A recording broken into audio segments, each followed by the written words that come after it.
적당히 좋아하면 덕후가 아니다. 적당 덕후. 안녕하세요. 여러분의 아재 덕후 공PD입니다. 우리가 사는 한국은 뭐든지 빠릅니다. 압축 성장 발전을 거듭한 한국 경제의 기적처럼 한국인의 여행 패턴도 수년 주기로 바뀌는 것 같습니다. 이제 나홀로 해외여행은 더 이상 신기하지 않죠.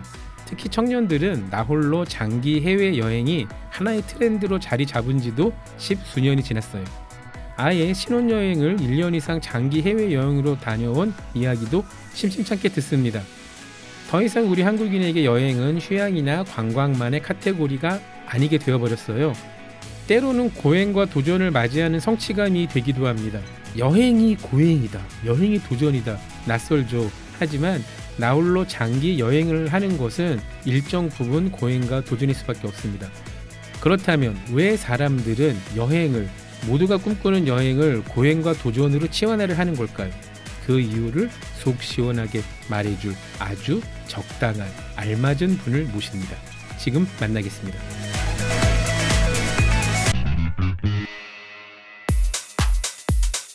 적당히 좋아하면 덕후가 아니다.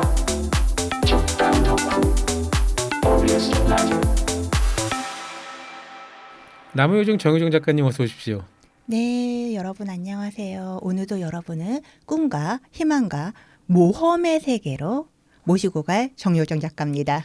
정정하겠습니다. 꿈과 희망과 고행과 도전의 세계로 안내할 정유정 작가님. 제가 좀 즐기는 게 있는 것 같아요. 고행을요? 네. 괴로운 게 좋으세요? 아니요, 괴로울 때는 싫지만 그거를 버티고 나면 아, 나 역시 대단해. 나 이런 것도 했어.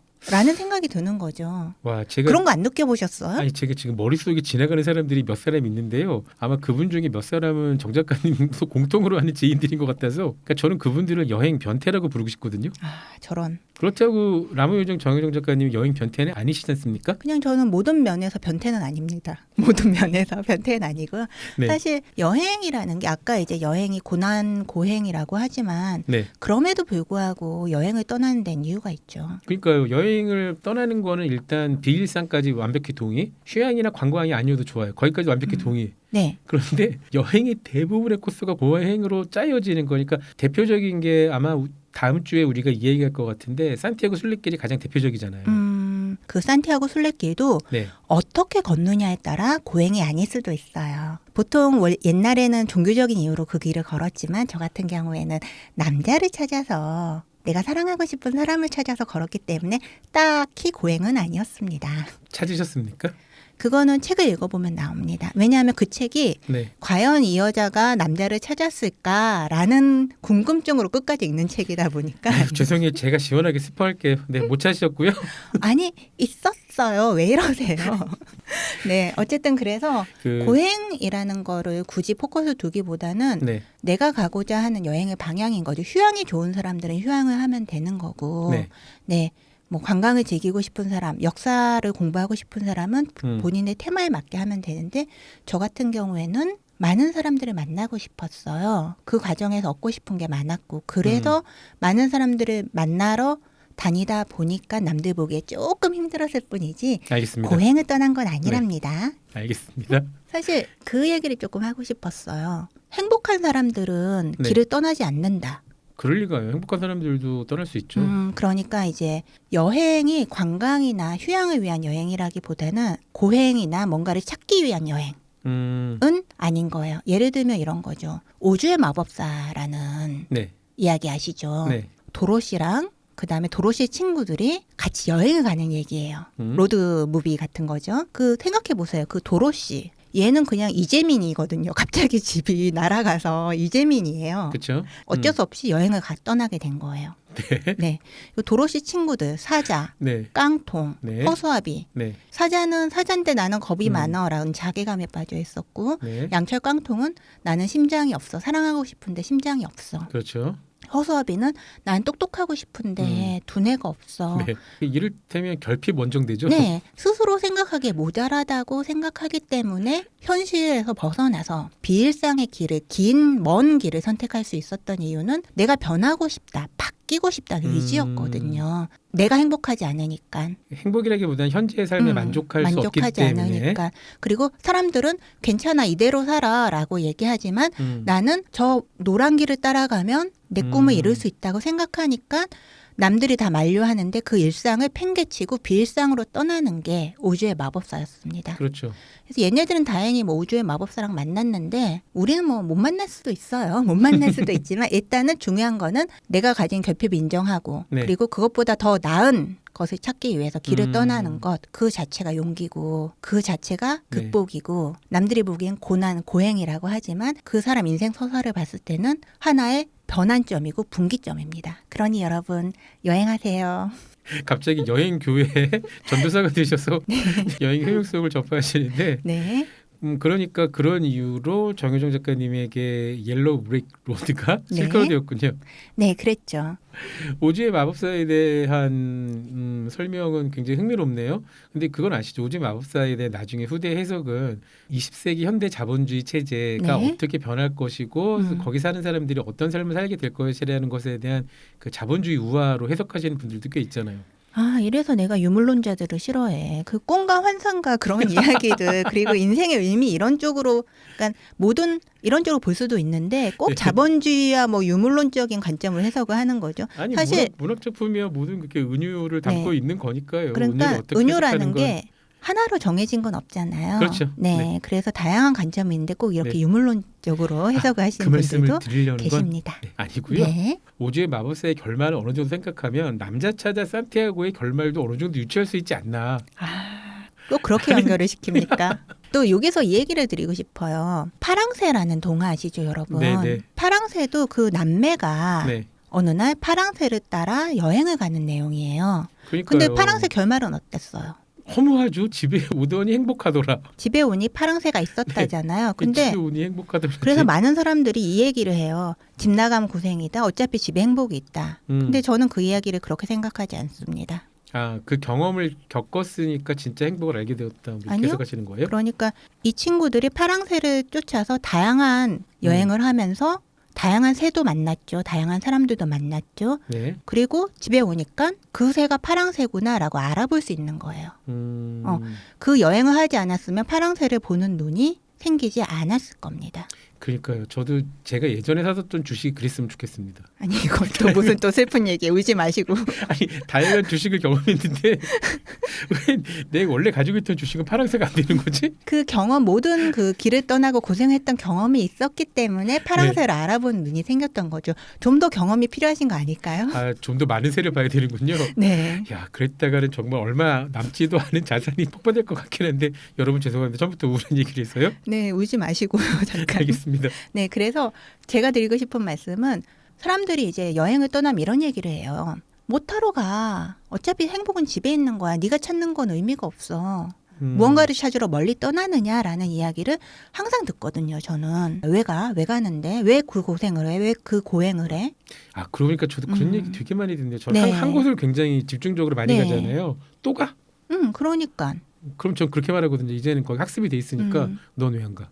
그러니까. 너네 그거밖에 안 갔어. 그래서 그렇게 하는 사람들의 심리에는 어차피 행복은 집에 있는데 네가 가봤자 뭐 다른 게 있겠어? 뭐가 달라지겠어? 라는 거예요. 요거 조금 다른 얘기인데 단기 여행엔 언제가 제일 즐거우세요? 여행 계획 짤 때가 제일 재밌죠.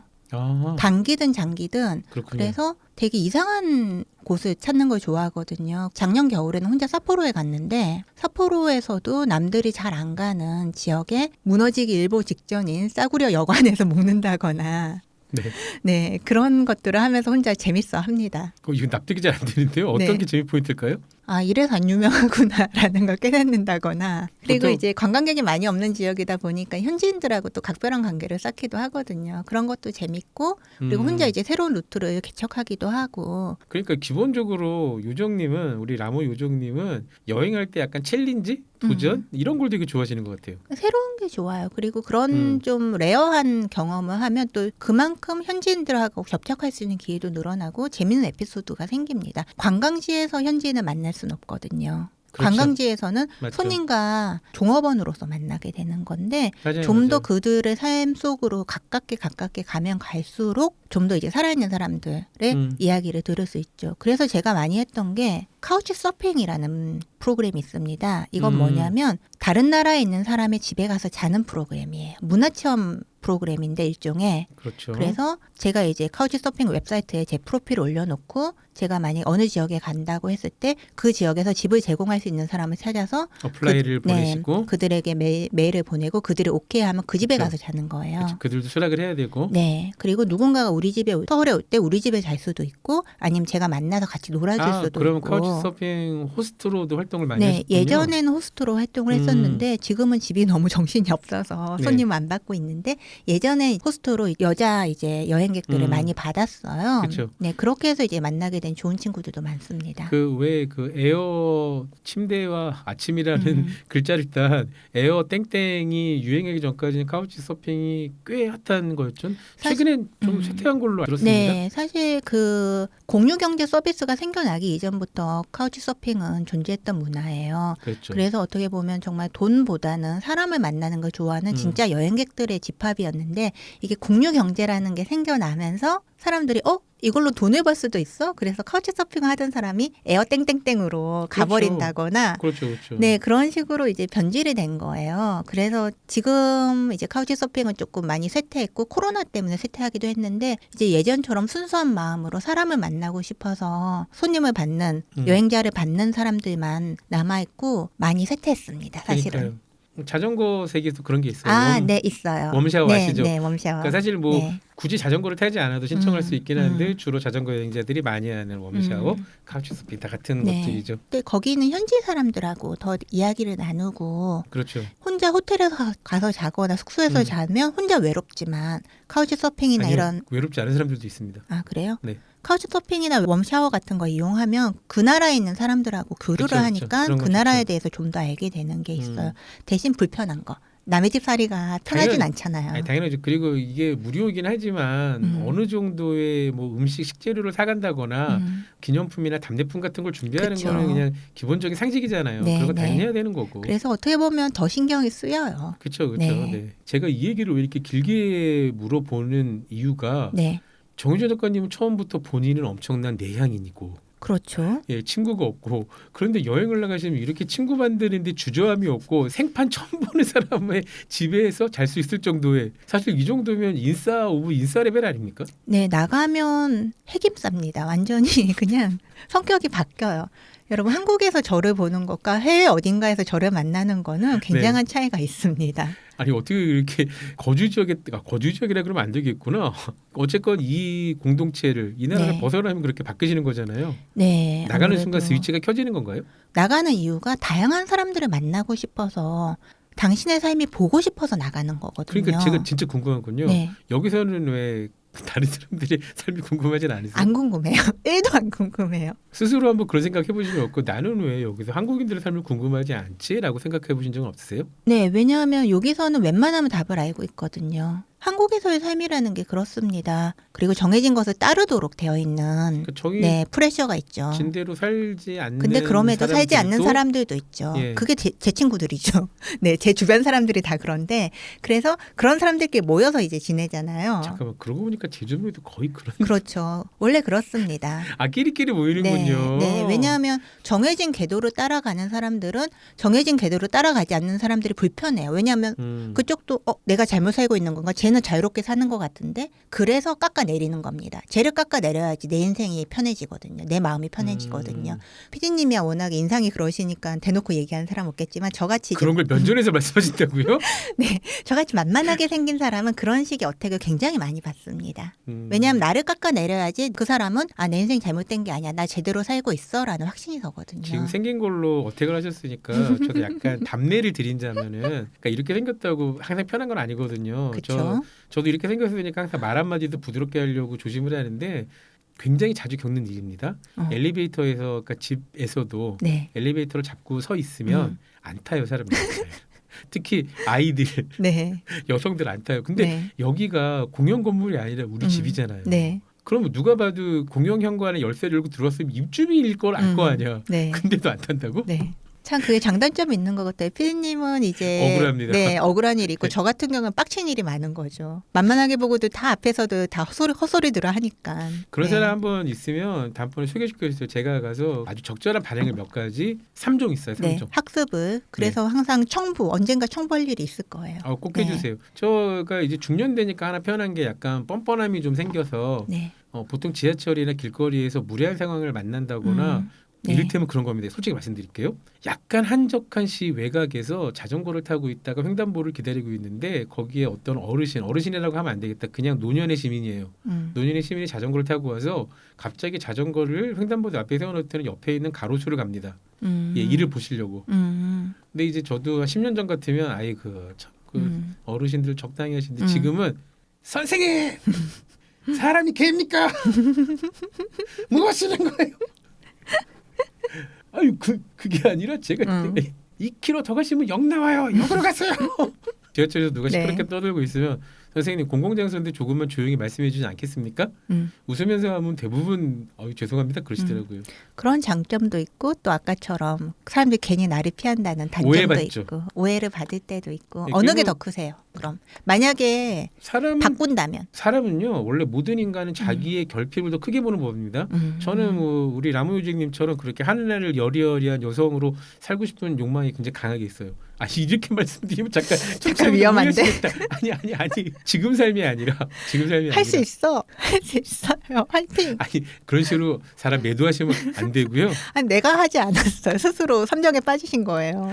다음 생이란 것은 존재하지 않겠지만 믿지는 않죠. 믿지 않습니다. 하지만 만약 그런 것이 있다면 그렇게 남들에게 호감 가는 외모, 하늘나라는 외모로 사는 것도 괜찮겠다. 저는 다음 생을 믿거든요. 다음 생에 피디님이 꼭 그렇게 하늘하늘하게 살렸으면 좋겠습니다. 그게 뭐 우리가 믿고 안 믿고 해서 믿고 없는 건 아니니까요. 실크로드로 다시 돌아가야 돼요. 우리 네. 벌써 20분이 지났습니다. 아무 얘기도 안 했는데 실크로드. 자, 돌아갑시다 시크로드. 네. 어제 방송 끝에서 네. 키르기스탄에서 또 위험한 일을 말씀하셨어요. 타지키스탄에서 타지키스탄. 예, 위험한 일들이 있었는데 네. 예전에 이제 내전이 있었던 지역이에요. 파미르 고원 지역이.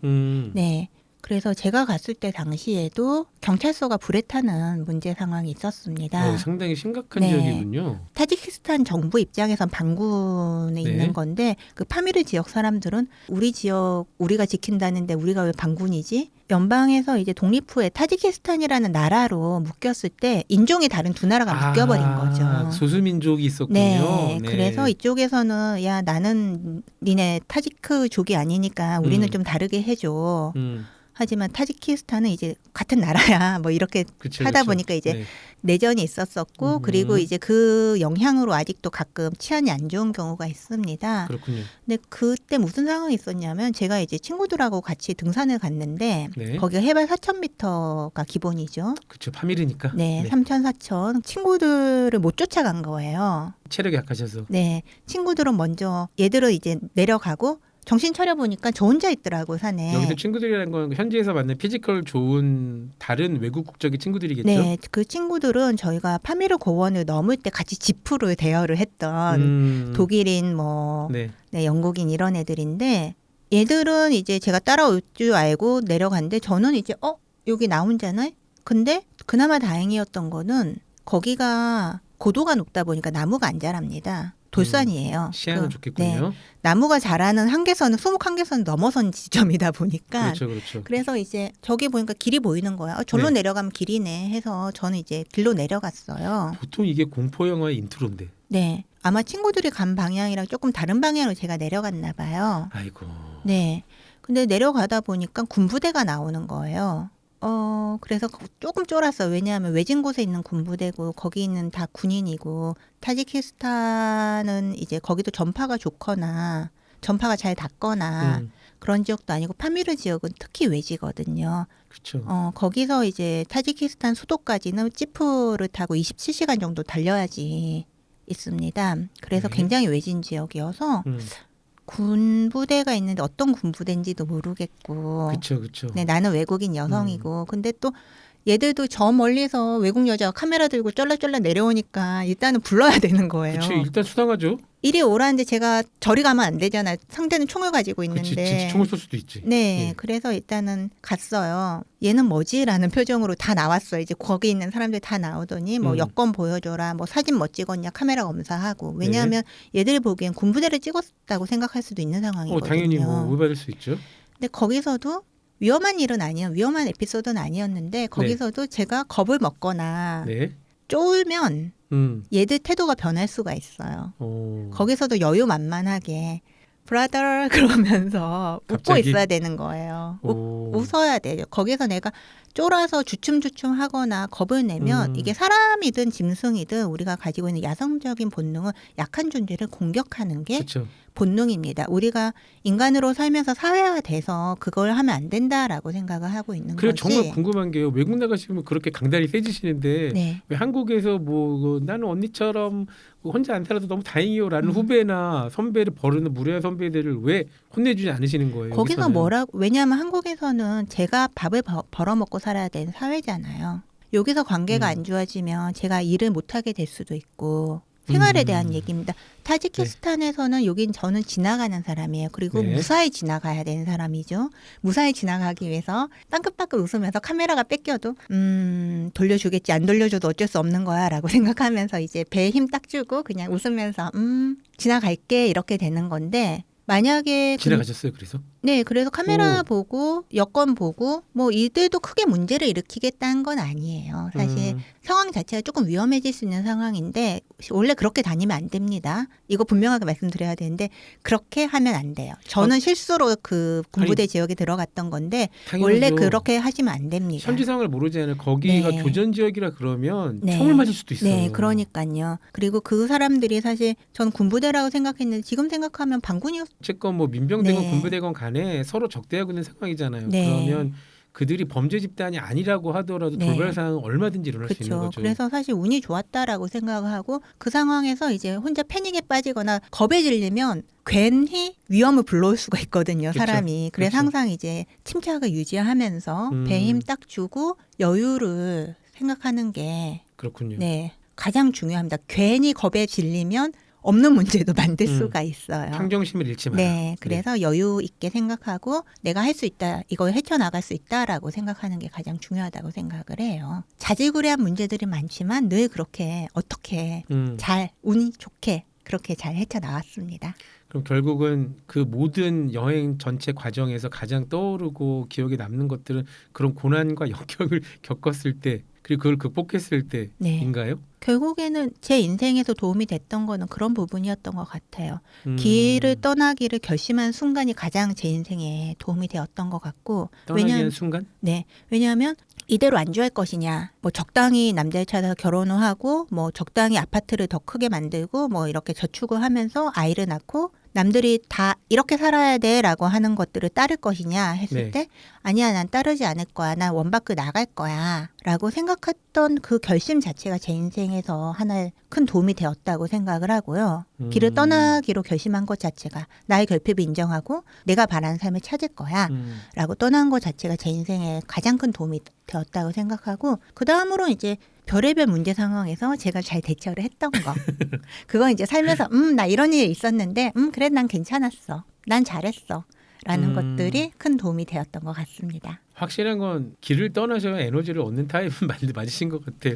그것도 재밌습니다. 약간 풍토병 경향이 있어요. 한국에 오면 조금 몸이 아픈 게 그냥 풍토병인 것 같아요. 풍토병이라는 게 그렇잖아요. 그 나라에 물이 안 맞다거나 약간 네. 땅의 기운이 안 맞다거나 이런 등등의 문제인데 네, 대부분 박테리아 문제죠. 네, 한국이 조금 저는 풍토병이 있는 것 같습니다. 그러니까 신기하죠. 이 땅에서 태어나고 자랐는데 이 땅에 토착 미생물과 맞지 않아. 아, 그럴 수 있어요. 그럴 수 네, 있어요. 그럴 수 있어요. 네, 인간의 네. 유전자는 매우 오묘합니다. 네. 인체의 신비 그럴 수 있습니다. 일부 시간이 어느덧 끝났고요. 제가 라무요정님께 약간 죄송한 마음이 드는 거는 그 준비를 너무 꼼꼼하게 잘해주셨고 여행의 루트와 여행에서 만났던 재미난 에피소드 이런 것들이 모두 있었는데 그런 거 싹 다 건너뛰고 언제 제일 힘들었어요? 왜 힘든 것만 골라요라는 걸 물어봐서 죄송한 마음이 있습니다. 네, 준비가 그래서 안 된 질문이었지만 2부 때는, 뭐가 준비대로 되는 게 인생이 아니죠.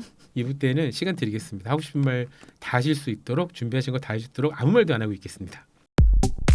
적당히 좋아하면 덕후가 아니다. 적당 덕후 OBS 라디오. 요정님 네. 부르셨어요. 다시 할까요? 아, 그 지금 톤 2부 들어간 거죠. 네, 그땐 좋아요.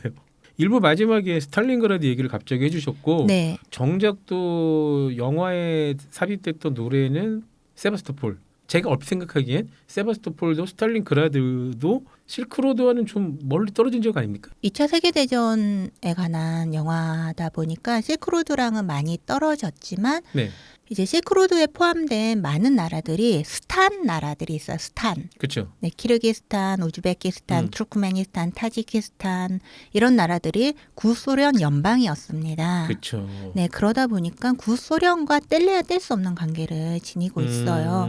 이 나라의 국경선도 레닌이 그었고요. 국경 분쟁이 있거든요. 네. 키르기스탄이랑 우즈베키스탄은 국경 분쟁이 있는데 국경이 굉장히 복잡하게 그어놨습니다. 그쵸. 그런 것들도 역시 구소련 연방에 있을 때 그어진 국경이고 또 이제 중간중간에 보면 구소련의 그런 문화 같은 것도 굉장히 많이 남아 있고요. 그 실크로드에 남겨져 있는 이야기 중에는 구소련에 관련된 이야기들이 많습니다. 그러다 보니까 스탈린그라드까지 이야기를 하게 됐습니다. 실제로 스탈린그라드랑 연관이 있는 지역이 있습니다. 스탈린그라드는 사실 러시아에 있잖아요. 네, 제가 이야기한 지역은 우즈베키스탄입니다. 우즈베키스탄에 스탈린그라드가 있다고요? 아니요. 스탈린그라드랑 연관이 있는 유적지가 있습니다.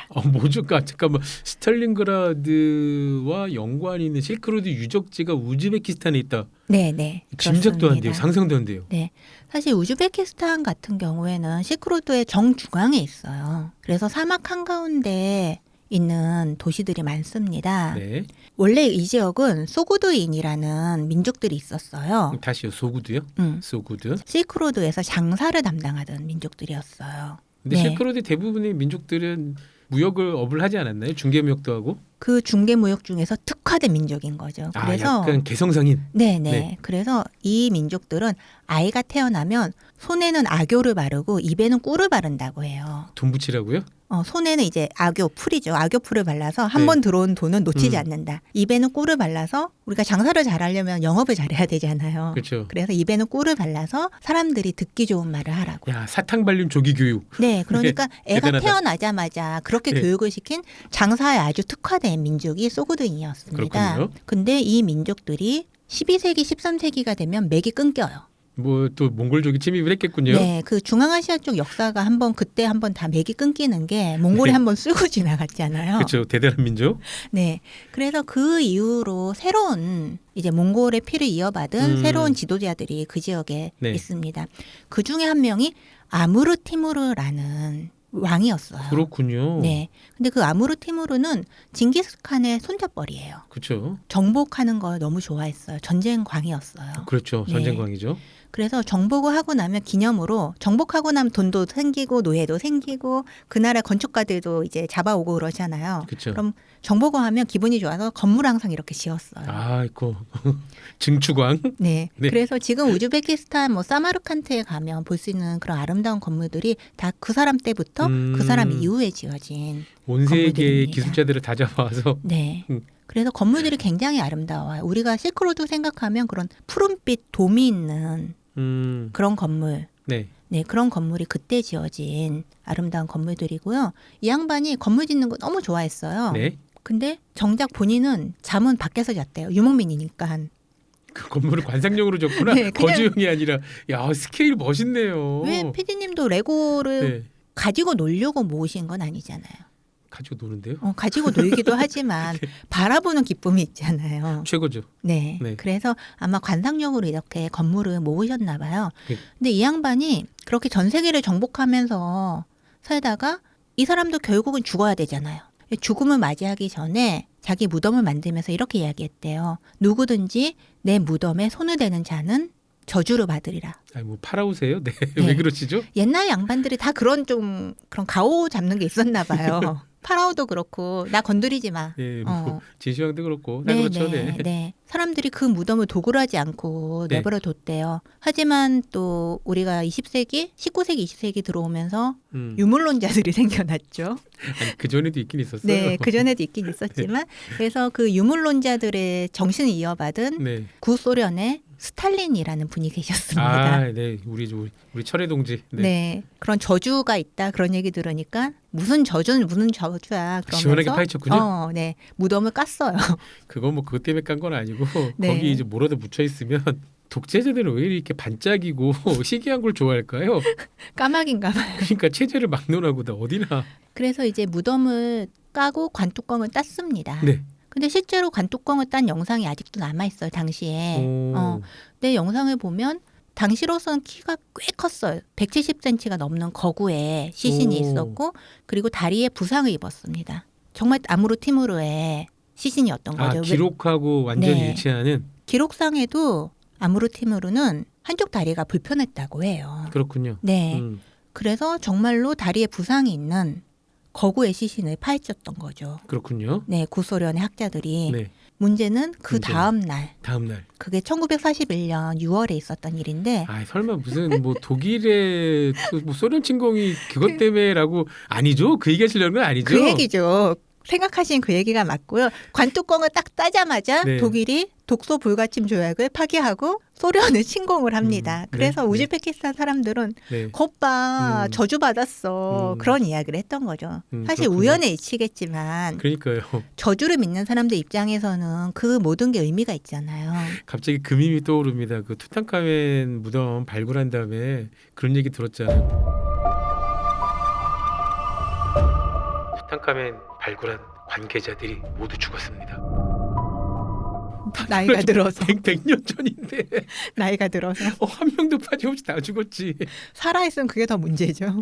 그게 더 무섭죠? 네, 훨씬 살아있는 게 더 무서운 일이죠? 무섭죠. 그러니까 그 얘기하고 비슷한 얘기 같아요. 근데 그렇게 해서 이제 2차 세계대전이 발발했어요. 아, 독소 전쟁이. 네, 2차 세계대전 아니고 어. 정확히는 독소 전쟁이. 독소전쟁이 발발했죠. 그리고 내내 졌습니다. 그렇죠. 독일이 연전연승이었어요. 근데 그랬죠? 그리고 아무르티무르의 시신은 네. 전 소련을 돌아다니면서 전시되고 있었어요. 당시에. 심지어? 네. 네. 그러다가 결국에는 아무르티무르의 시신이 다시 자기 무덤에 돌아와서 다시 안치가 됐습니다. 아무르티무르의 시신이 다시 돌아오자 전황이 바뀌었다고요? 전황이 바뀌었죠. 전황이 바뀐 게 뭐예요? 뭘로 전황이 바뀌었어요? 아이 그건 저기 그냥 겨울이 온 거잖아요.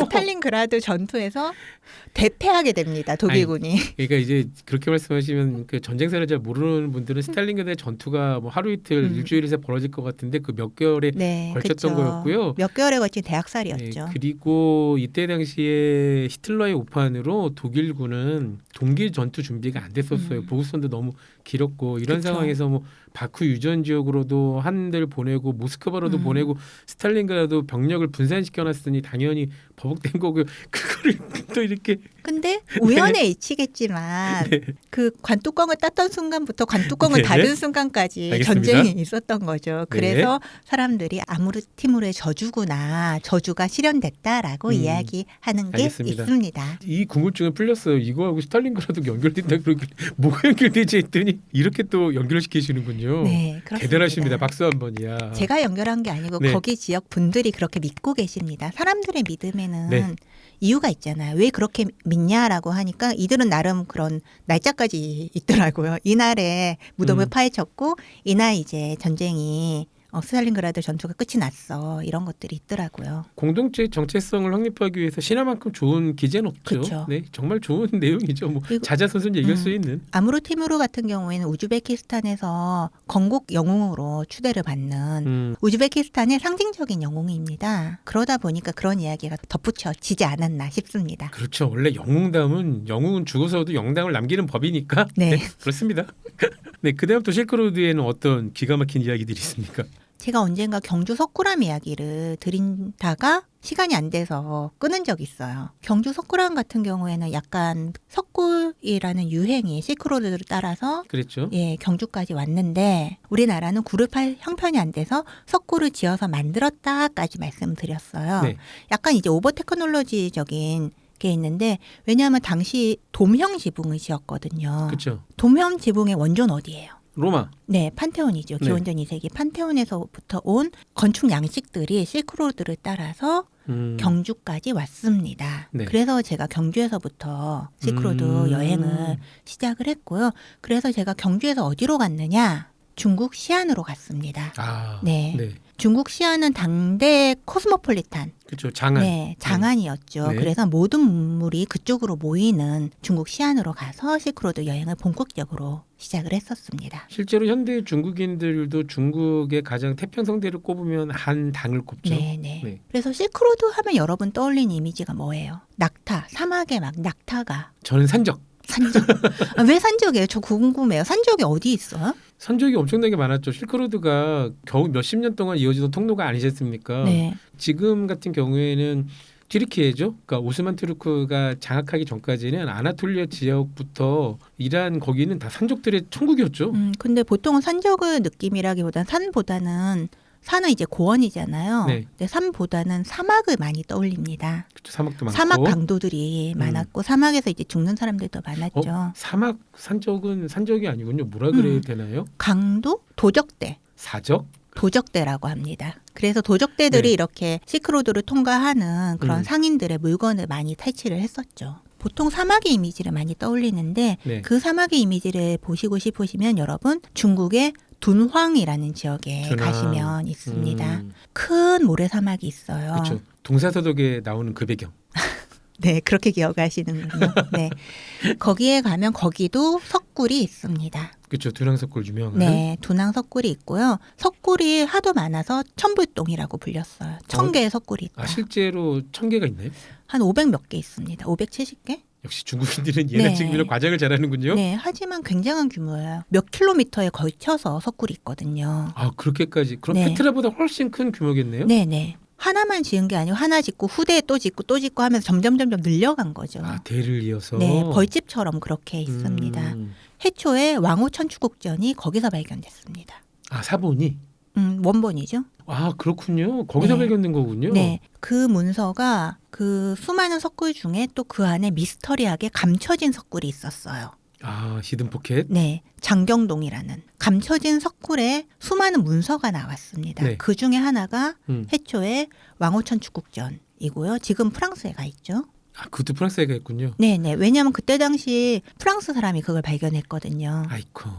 그때 당시 실크로드는 제국주의 열강들이 보물을 찾으러 떠나는 신비의 나라였어요. 그렇죠. 맞습니다. 영국의 오럴스타인, 프랑스의 펠리오, 러시아에서도 오고 일본에서도 있습니다. 그렇죠. 유물뿐만이 아니라 뭐 공룡 화석지를 서로 차지하려고 네. 많이 경쟁했던 지역이기도 하고요. 네, 그러다 보니까 먼저 찾은 게 임자였거든요. 우리 거라고. 네, 우리 거라고 얘기를 해도 안 들어 먹히는 거죠. 근데 그때 또 이제 여러 가지 재밌는 이야기들이 있는데 해초의 왕호천 축국전이 왜 가치가 있냐면 당시에 실크로드라고 불리는 동양과 서양을 잇는 그 루트를 처음부터 끝까지 여행한 사람은 거의 없었어요.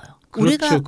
우리가 생각하기에는 잘 모르시는 분들은 중국 시안에서 낙타를 타고 로마까지 가지 않았겠냐라고 하지만 그런 건 아니고요. 그렇죠. 그러니까 거점에서 거점으로만 네. 이동한 거니까. 거점에서 거점을 잇는 거였던 거예요. 장사꾼들은 자기 거점을 왔다 갔다 했던 거지 처음부터 끝까지 다니지는 않아요. 처음부터 끝까지 다녔던 사람은 누구냐? 마르코 폴로. 네, 그리고 승려들, 법을 찾는 승려들이 그렇군요. 다녔습니다. 현장법사. 해초수님 이런 분들이 처음부터 끝까지 다녀본 사람이고 그렇기 때문에 그들의 기록이 소중한 거거든요. 그렇겠네요. 어렵다는 고대 시대의 국제 여행자. 네, 시기하디 그러니까요. 희귀한. 지금 다녀도 힘든데. 지금 느낌으로 얘기하면 약간 화성, 경기도 화성 말고 마스를 네. 다녀온 유인으로 최초로 그쵸. 다녀온 그런 느낌이겠네요. 네. 살아 돌아온 사람보다 죽은 사람이 더 많았겠죠.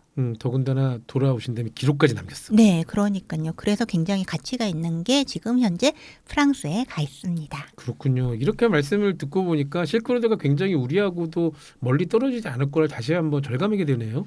네, 또 하나 재밌는 거는 네. 여러분 국립중앙박물관 3층에 가시면 네. 실크로드 유물을 볼 수가 있어요. 뭐가 있었죠? 저 자주 가는데. 3층 중앙아시아관. 많이들 안 가시죠. 중앙아시아관은. 중앙아시아관이 있어. 죄송합니다. 죄송합니다. 네, 아이고. 네, 있습니다. 중앙에 있습니다. 3층 중앙에 있습니다. 국립중앙박물관 학예서 여러분 죄송합니다.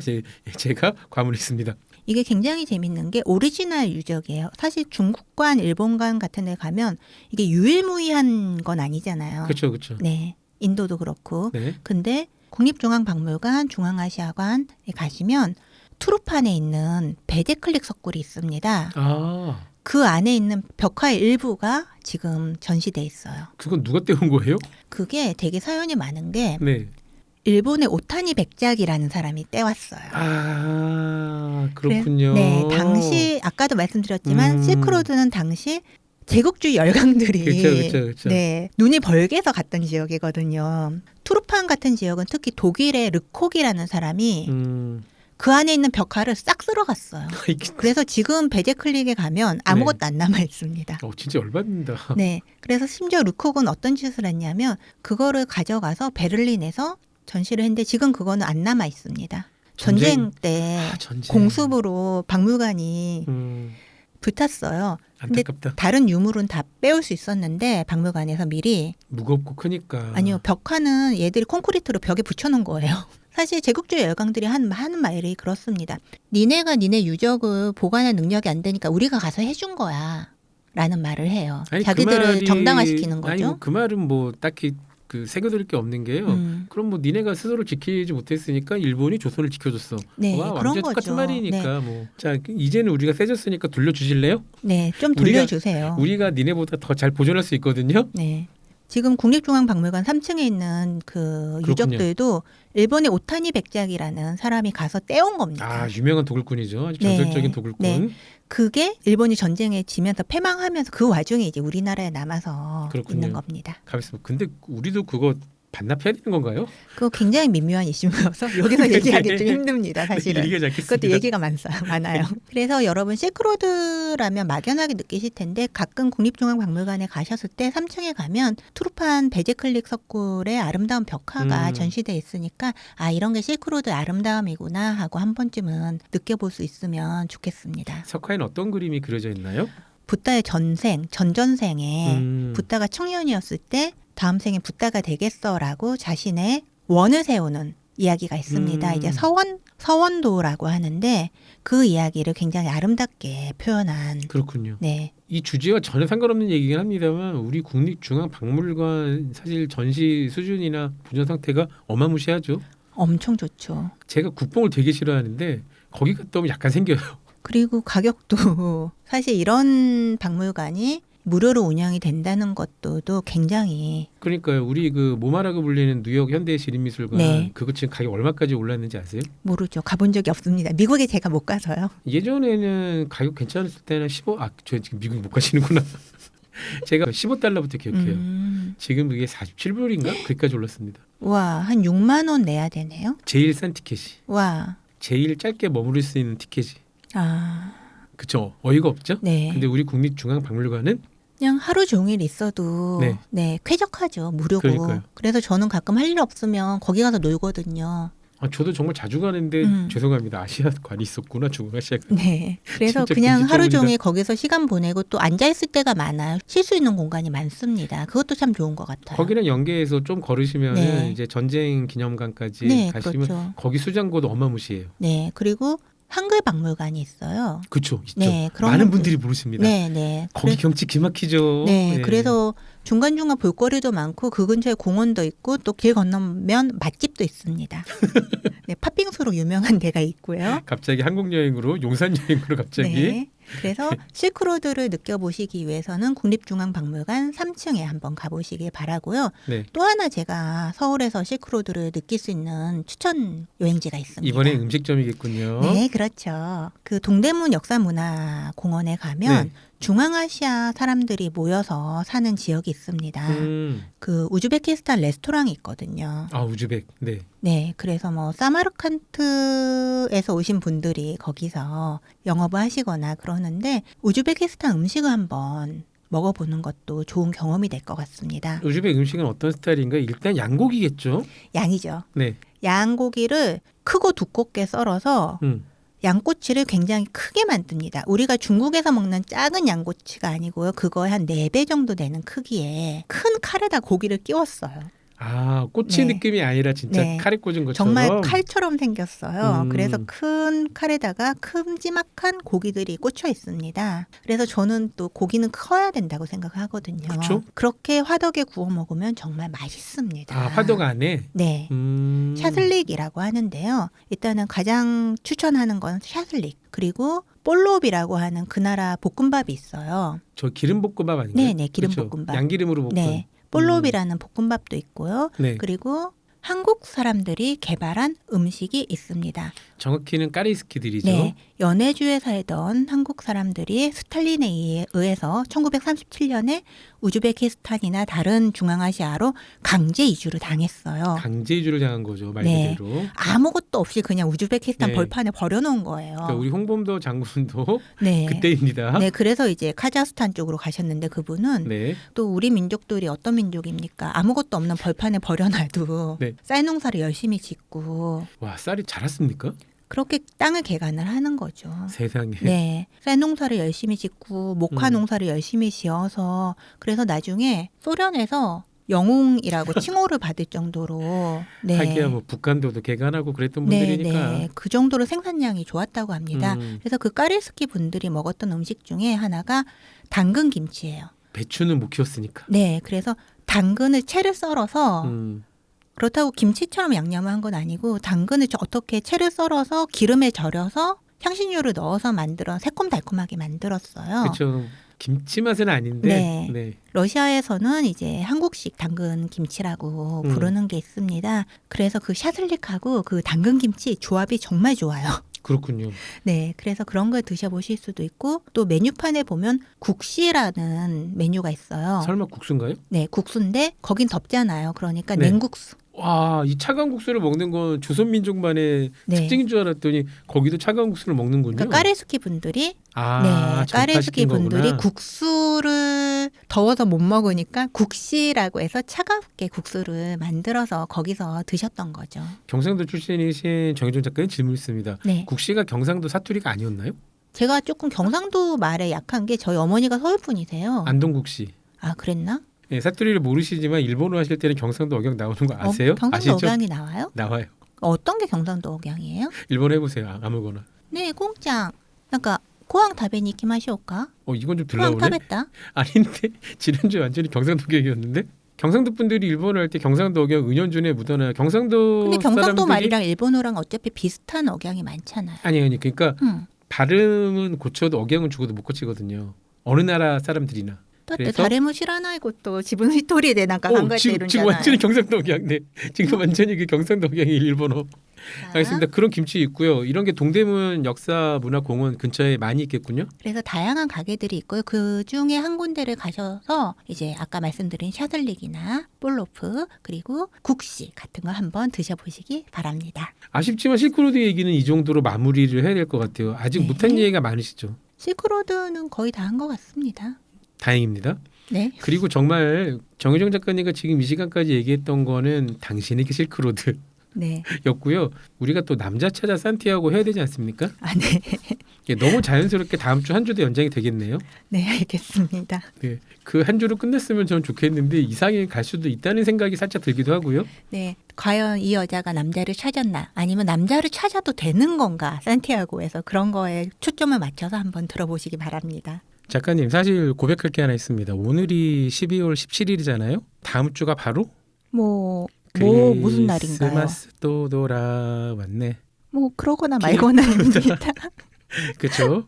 네. 솔로들의 대칩거리를 왜 그걸 그렇게 생각하시는지 모르겠어요. 저는 아니 사회적 통념이 그러하니까 그냥 맞춰주는 거죠. 반대합니다. 네, 그래서 다음 주에는 원래 계획대로 크리스마스 특집입니다.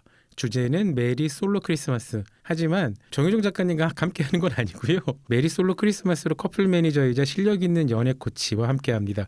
대신 라무요정 정효정 작가님은 송년 특집을 한 번 더 모실게요. 잘 이별하는 법. 아니 23일, 24일이야말로 저를 불러주셔야 되는 거 아니에요? 당신은 왜 솔로로 살아갈 수밖에 없나? 내 얘긴데? 그럼 다음 주에 나와서 상담 좀 받아보실래요? 네네. 진짜? 농담입니다. 엉망진창 적당 덕후는 계속 이어집니다.